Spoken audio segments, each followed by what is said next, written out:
They thought she was just another gold digger. So they forced her to sign a prenup, humiliated her, judged her, and warned their son to be careful. But what they didn't know, her father was richer than all of them, combined. Before diving into the story, comment where you're watching from, and don't forget to subscribe so you won't miss the latest stories. You'll need to sign a prenup before the wedding, Charles said coldly, his voice echoing through the cavernous dining room as he slid a thick folder across the long mahogany table. Ava's fingers trembled slightly as she reached for it. The document felt heavier than it should. Her eyes flicked to Daniel, the man she had fallen in love with, her fiancé. But instead of meeting her gaze with strength or support, Daniel stared at the floor, lips pressed together, his silence louder than any words. The Langford estate was a symbol of generational wealth. All glass walls, imported marble floors, and soulless grandeur. Everything about it screamed power and legacy. And Ava? She was an outsider here. Daniel's parents, Charles and Victoria Langford, were from a world where bloodlines mattered more than love, and money was both shield and sword. To them, Ava wasn't a partner. She was a problem. A nurse from a modest background. A black woman who dared to step into their pristine, carefully preserved legacy. Victoria didn't even look up as she stirred her tea. It's nothing personal, dear. Just business. You understand. But Ava didn't understand. Or maybe she understood too well. She had smiled at their cold greetings. She had ignored their side glances at family dinners, their passive-aggressive comments disguised as polite conversation. She had endured their subtle racism, their questions about where she really came from, their jokes about nurses marrying rich. And now this, a legal wall between her and Daniel. A message, loud and clear: you are not one of us. And you never will be. Ava set the folder down quietly and stood. I need some air, she said. No one stopped her. She walked through the oversized glass doors onto the patio, the ocean breeze hitting her like a cleansing wave. She pulled her phone from her pocket and dialed. The call was answered on the second ring. Princess, a warm voice said on the other end. Is everything okay? Dad, Ava whispered, her voice cracking. They gave me a prenup. There was a pause, then a calm sigh. I told you this might happen. Do you want me to handle it? No, Ava said quickly. Then she paused. But maybe just a little help. Later that week, Charles and Victoria Langford were preparing for an afternoon of charity meetings when their butler entered the study. Mr. and Mrs. Langford, he said cautiously. You have a visitor. He says it's urgent. We're not expecting anyone, Charles replied sharply. Tell them to make an appointment. He insisted you'd want to see him. The butler hesitated. He says his name is Edward Cross. Victoria's teacup stopped midair. Charles's face paled slightly. As in Edward Cross, the tech mogul? Victoria asked. The butler nodded. The Langfords exchanged glances, confusion, curiosity, and a hint of panic dancing in their eyes. Moments later, Edward Cross entered the room with the quiet confidence of a man who owned more than he let on. In a sharp navy suit, with salt and pepper hair and a warm but commanding demeanor, he looked more like royalty than a businessman. Charles. Victoria, he said smoothly, shaking their stunned hands. I'm Ava's father. The silence was deafening. I believe there was some paperwork involved in her engagement to your son, Edward said, placing a pristine leather folder on the table, identical to the one Charles had given Ava. We were only protecting our son's interests, Charles stammered. Edward smiled thinly. Of course, I'd do the same, if Ava weren't worth more than your entire estate. Charles blinked. Excuse me. Edward opened the folder. Inside was not a prenup, but a list of assets, company holdings, properties across continents, exclusive investments. Numbers too large to process at a glance. At the bottom, Ava's name was listed as the sole heir. You see, Edward said, I taught my daughter not to flaunt her wealth. She doesn't wear designer labels or drop names because she doesn't need to. But if you're going to insult her integrity, let's at least be transparent about who's protecting who.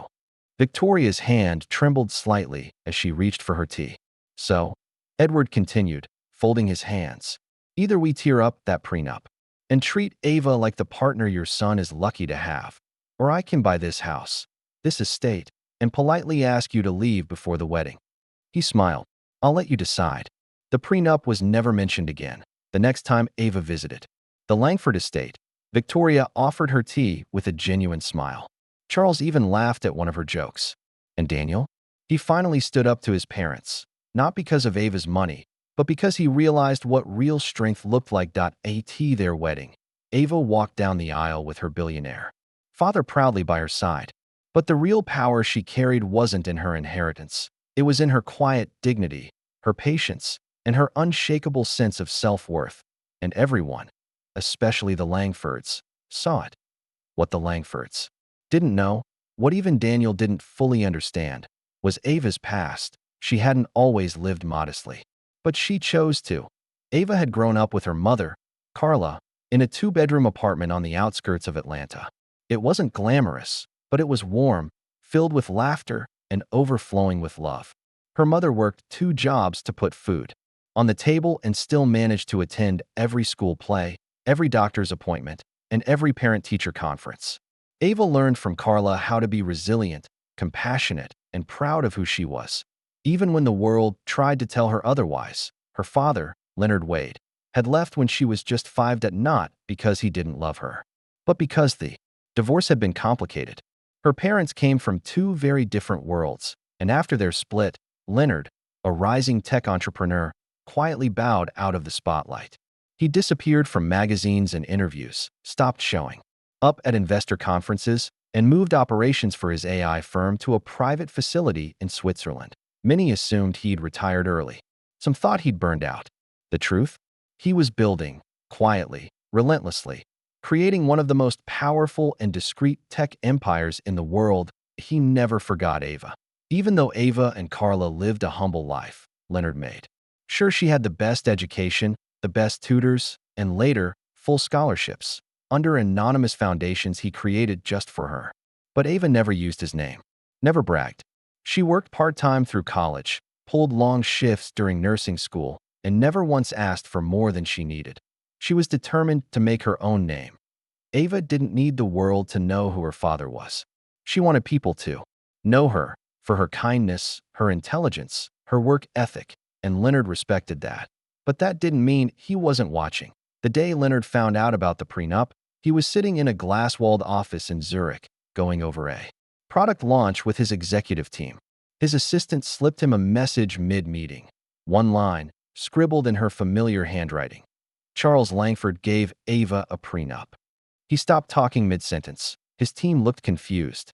Leonard stood up calmly, closed his laptop, and said, "Cancel everything for the next 72 hours. By the time Leonard's private jet landed in California, his legal team had already reviewed the prenup. And he had reviewed the Langfords. Everything from their real estate holdings and political donations to the schools they bribed their way into and the shell companies they quietly used to avoid taxes. He wasn't interested in revenge.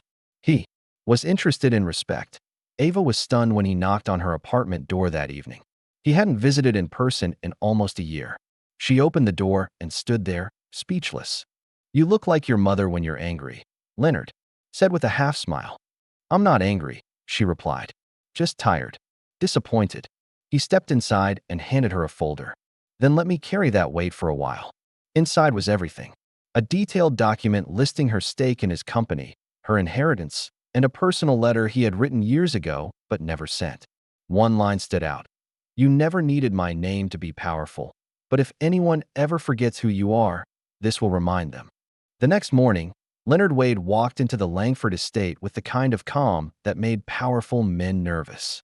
Dressed simply in a gray jacket and black slacks, he looked more like a philosophy professor than a billionaire. But when he introduced himself to Charles Langford, the air changed instantly. Charles had built his life around control of his wealth, his legacy, and the people allowed into his circle. But Leonard had built an empire from nothing. He didn't care about the old rules. He rewrote them. "If your son truly loves my daughter," Leonard said, "then this prenup is unnecessary. But if you see her as a threat to your money, I'd be happy to buy you out of her life completely."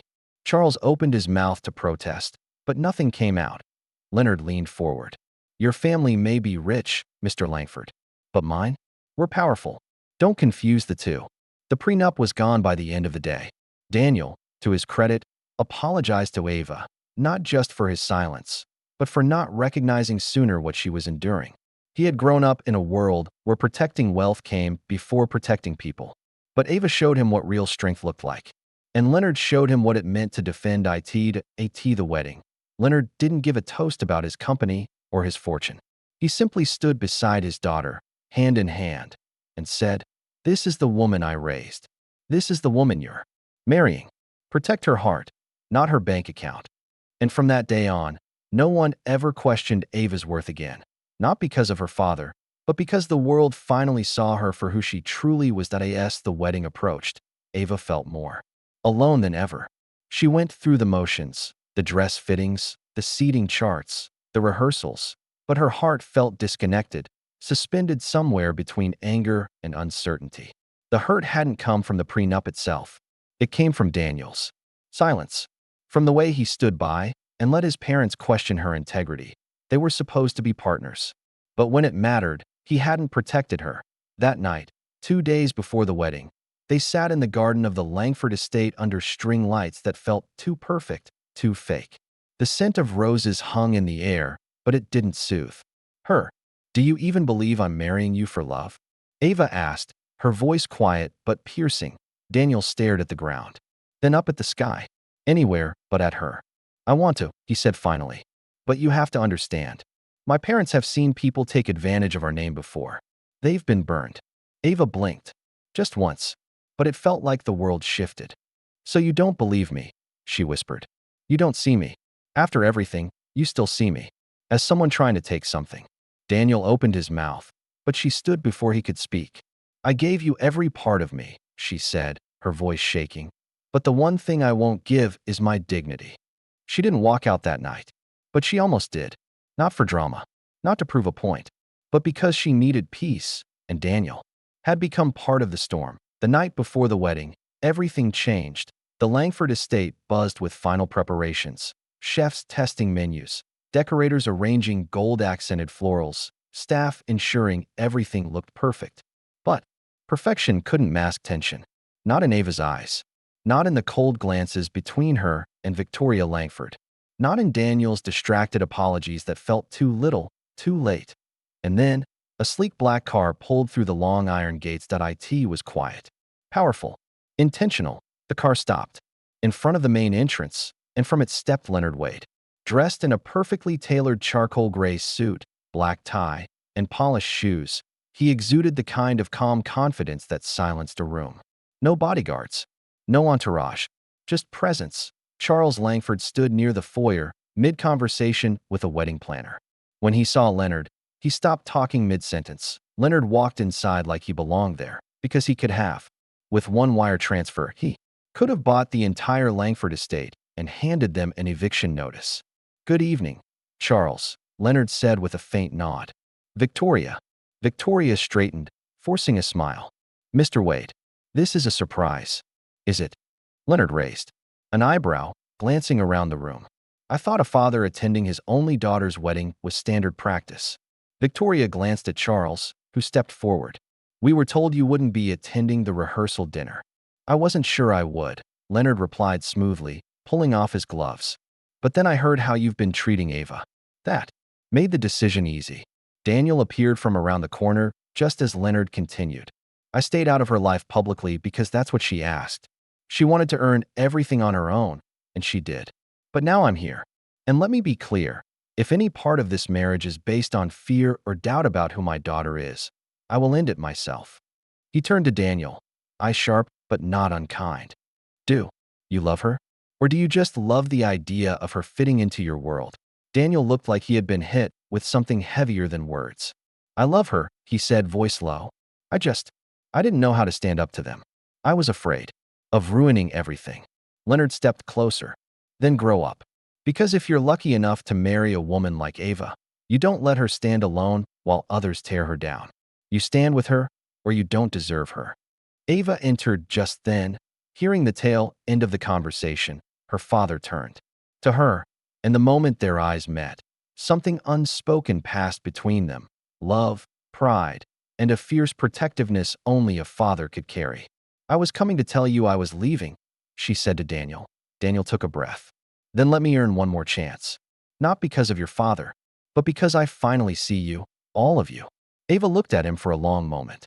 She didn't smile, but she nodded once. The next day, they were married in a quiet ceremony, scaled back, intimate, and free of pretense. The Langfords stayed silent, watching as Ava walked down the aisle with her father beside her. Leonard didn't give a speech. He didn't need to. Ava had already said everything with her presence. She wasn't just the girl from nowhere anymore. She was the woman who stood tall, walked through fire, and chose to rise, not for anyone else's approval, but for her own peace. And that made her unstoppable. Leonard greeted Ava with a long, protective hug, one that whispered volumes in silence. The kind of embrace that said, I see you. I've always seen you. And I've got you now. Then, slowly, he turned to face the Langfords. They were seated around the vast, glass dining table in their mansion's sitting room. Charles Langford, stiff, controlled, and clearly annoyed. Victoria, perfectly poised, her pearl necklace gleaming but her confidence beginning to crack. Daniel sat beside them, silent and visibly tense. Leonard set his briefcase down gently, like it weighed nothing, though the air in the room grew heavier by the second. I hear you had my daughter sign a prenup, Leonard said, voice calm but edged with steel. Charles narrowed his eyes.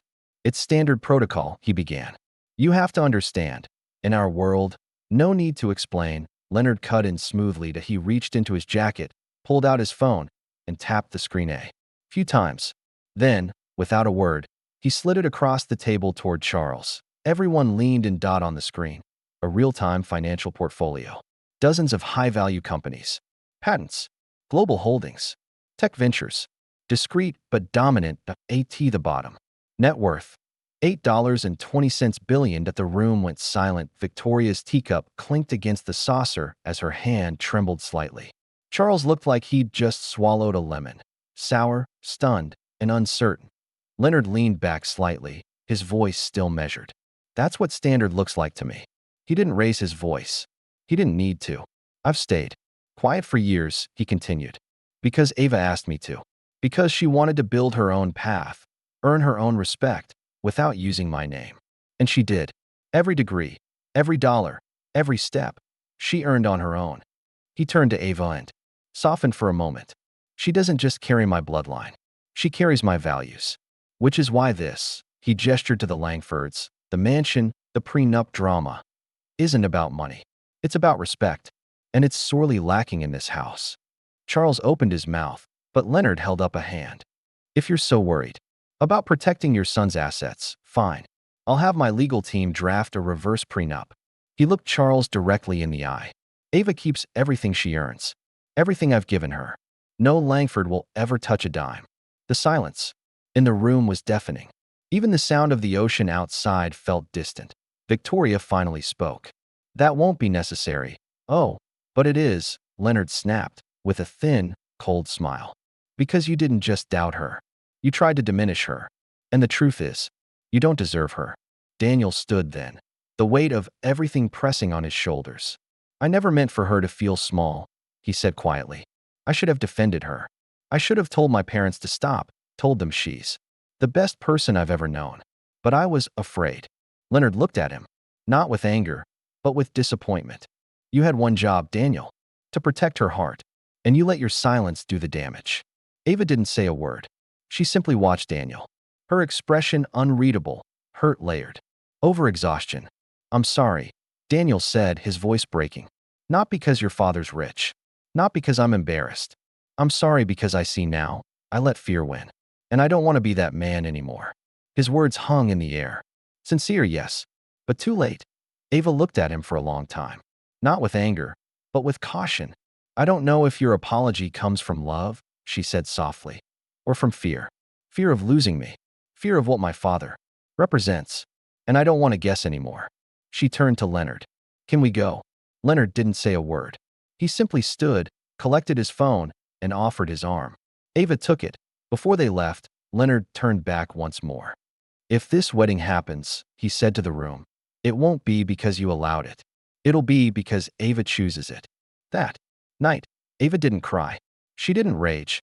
She sat by the window in her hotel room, looking out at the stars. She thought about love, what it was, what it wasn't, and what she was willing to fight for. She had loved Daniel deeply, but love without respect wasn't love. It was just longing wrapped in silence. Tomorrow, she would decide, not because of the Langfords, not because of Leonard, but because she finally realized what real power looked like. It looked like choosing yourself first. The morning of the wedding dawned crisp and golden, sunlight pouring over the hills surrounding the Langford estate. Inside, the bridal suite, florists buzzed about, steaming gowns and pinning last-minute flowers into intricate arrangements. But in the middle of it all, Ava stood still, calm, poised, and utterly silent. A quiet knock came at the door. Her father stepped in. Leonard Wade looked as sharp as ever in his tailored navy suit, but his eyes held something softer, understanding. He had seen many boardrooms, many battles, but this moment with his daughter? It mattered more than any.